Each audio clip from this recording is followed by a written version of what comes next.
पाकिस्तान की आवाम पंजनि माण्हुनि मंझां चूंड ज़रिए ग्रुप या टोलो तयारु कंदी आहे। माण्हुनि जो चूंडल ग्रुप खे हुकूमत चइबो आहे। साथियों, सूबाई हुकूमत ठहण जा कुझु मक़सद हूंदा आहिनि, जिन में कुझु मक़सद हीअं आहिनि त वफ़ाक़ी हुकूमत तां बोझ हटे, माण्हुनि खे तुर्त इंसाफ़ ॾिए। शासन में विरायल आहे कानून साज़ इंतिज़ामिया अदलिया।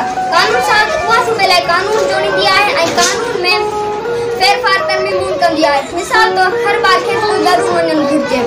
इंतिज़ामिया जेके कानून ठहंदा आहिनि उन्हनि खे लागू करणु। मिसाल तौर स्कूल जो मार्क रंग वञे जी असांजे समाज में रोज़ाने में काफ़ी सारा मसइला पैदा थियनि था। असीं उन्हनि मसइलनि खे मुंहुं ॾियण लाइ कुझु माण्हुनि जी चूंड कंदा आहियूं।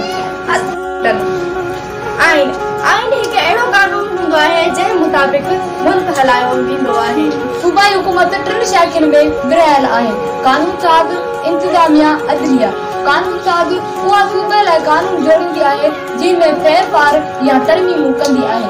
मिसाल तौर हर ॿार खे स्कूल ज़रूरी वञणु घुरिजे। इंतिज़ामिया बोझ घटाइणु, माण्हुनि खे वधीक सहूलियत ॾियणु ऐं माण्हुनि खे तुर्त इंसाफ़ ॾियणु। सूबाई हुकूमत जूं टे शाखूं आहिनि: इंतिज़ामिया, कानून साज़ ऐं अदलिया। आइन हर मुल्क खे पंहिंजो आइन हूंदो आहे। आइन अहिड़ो कानून आहे जंहिं मुताबिक़ कंदी आहे। मिसाल तौर हर ॿार स्कूल ज़रूर वञे। नंबर 2 इंतिज़ामिया जेकी कानून ठहंदा आहिनि उन्हनि खे लागू कराए। मिसाल तौर स्कूल जूं अमानतूं अदायूं वञनि जीअं हर ॿार स्कूल वञी सघे। अदलिया कानून मुताबिक़ फ़ैसिला करणु। स्कूल न वेंदड़ ॿार खे हर हालत में स्कूल वञणु घुरिजे।